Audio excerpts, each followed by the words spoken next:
Welcome to the Success in Africa podcast with Dr. Modupe, your weekly dose of leadership vitamins to make you successful in Africa. Hello and welcome to the Success in Africa podcast, episode 41. My name is Dr. Modupe Taylor Pierce, and I am a scholar and practitioner of leadership and organizational development. Simply put, I study what makes people successful. I have been studying this for 3 decades with a particular focus on people in Africa. And in this podcast, I will share stories, lessons, and insights about people having success in Africa. Why this podcast? Because I am sick and tired of Africa being the poorest continent in the world. We are blessed with the greatest resource, young people. Africa will soon have the largest number of working age people in the world. And when these people achieve success, Africa's wealth will be unparalleled. Why? Because I don't know of too many Africans whose goal in life it is to die poor. You see, success in life is simply the achievement of a predetermined goal. Whether that goal is owning a house and a car, or creating employment for 1,000 people, or transforming your country into a high-income country, this podcast has been created to help you to achieve it. So, if you are serious about achieving success in Africa, I want you to subscribe to this channel. If you like this video after you've watched it, please click the like button. This podcast is brought to you courtesy of BCA Leadership, the largest leadership enhancement company in Africa. If you have questions that you want me to answer after watching this video, log on to BCA Online, the link is on the screen, and post your questions there. That is where I will answer your questions. Today I'm starting a new series on political economies. Now, some of you may be wondering, what is political economy, and frankly, why should I care about it? Well, have you ever heard people talk about capitalism or communism or socialism? You see, these are just 3 examples of forms of political economies. Now, the term political economy simply refers to the nexus between the actions and decisions of government and the actions and decisions of business people. The actions and decisions of each group affects the other. And you don't have to be at the top of government like a minister or president for your actions and decisions to affect business. You could be a traffic policeman, a clerk at City Hall, or a local councilman or woman, and you can affect business and business performance.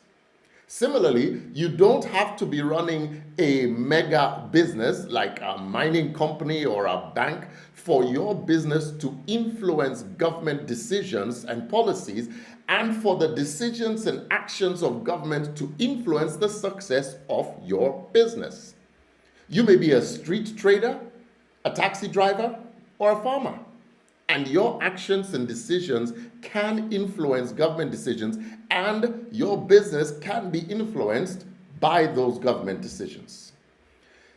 When you attempt to lead a public sector ministry or department, or frankly a country government, and you don't understand the private sector and its influence on the government, you are likely going to make some suboptimal decisions. Similarly, when you start a business and you don't pay attention to the decisions and the actions and the priorities of the government, whether it be the local government or the national government or the municipal government, in whatever area where your business operates, you may miss out on growth opportunities for your business, or you could put your business at risk. Over the next 4 episodes, I'm going to illustrate the importance, frankly, of the awareness of political economies through the journeys of 4 successful Africans who have made an impact in the political economies of African countries in diverse ways. The first one, whom I will feature today, is someone who, frankly, vehemently opposes being referred to as a successful African. But I think that's part of his secret sauce to why he has been successful at influencing people in the United Kingdom, in Nigeria, in Sierra Leone, and other parts of Africa, including Mauritius. His name is Chukwu-Emeka Chikezie, but everyone just calls him Chuks.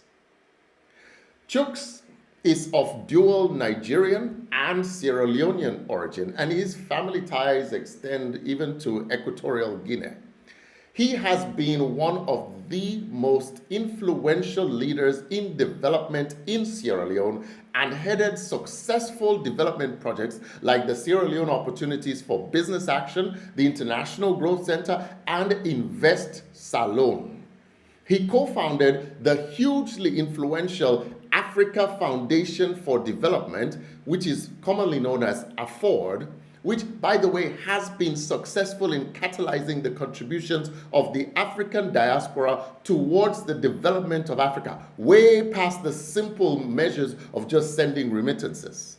There are Africans today serving in global roles in institutions like the World Bank and UNECA who were influenced by AFFORD to pursue this career choice.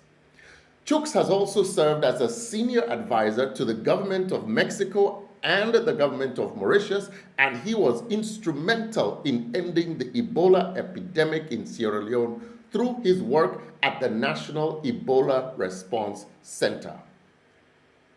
To understand how Chuks came to become so influential and impactful, we must go into his past. See, Mr. Chukwu-Emeka Chikezie was born in the United Kingdom, and despite having Nigerian and Sierra Leonean parents, he spent the first 10 years of his life being taken care of by an English guardian in a primarily white neighborhood.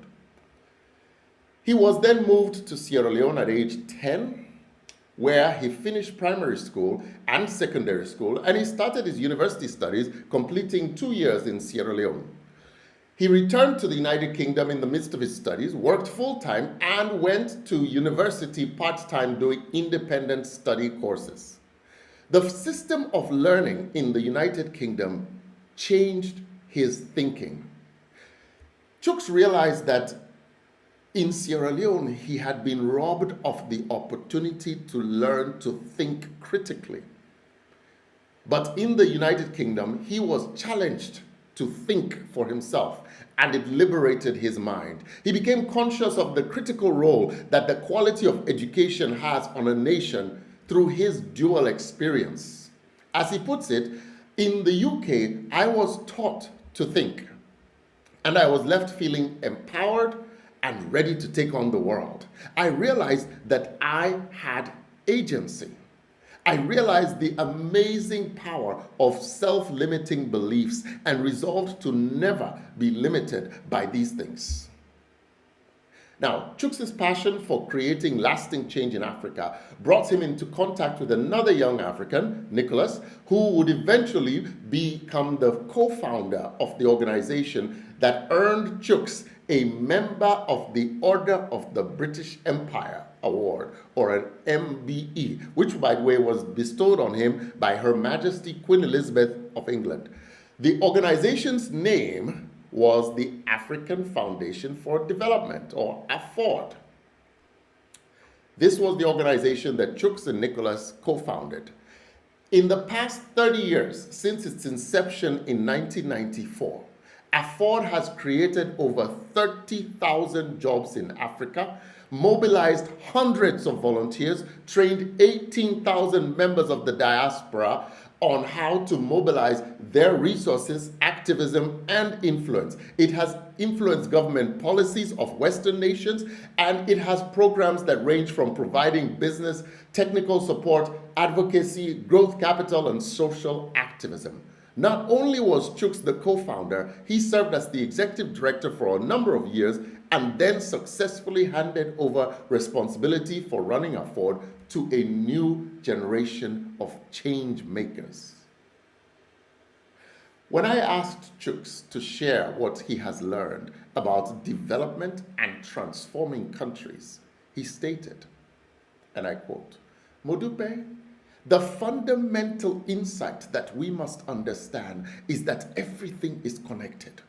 We cannot focus on the symptoms if we want to solve the problems. We cannot focus on just the people and their actions if we want lasting change. But we must look at the systems that persist and the incentives that influence the people to make the decisions they make.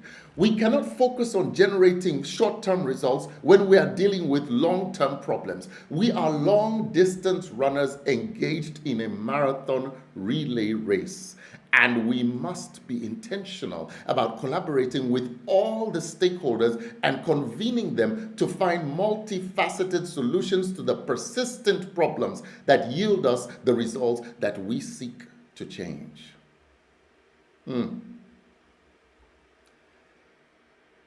What can we learn from the journey and the knowledge of Chooks, a man who has succeeded in influencing private sector leaders and public sector leaders to collaborate and come together? There are three characteristics that I observed. Number one, Chooks is a humble listener. You see, by being willing to accept the possibility that he does not know it all, Chooks focuses on asking questions to understand other people's perspectives and their reasons for making the decisions they make. This behavior makes him become the most informed person in the room, and he is also able to bring people together to listen to each other because they recognize that if Chooks, whom they know is very well informed, is willing to listen to divergent views, then frankly, who are they to not listen? You see, listening is a key step to achieving consensus and alignment, and Chooks is a master of it. Second, Chooks is non-threatening. He almost never seeks to cast blame on a person, even when it may appear blindingly obvious that the situation has been instigated or caused by a person or group.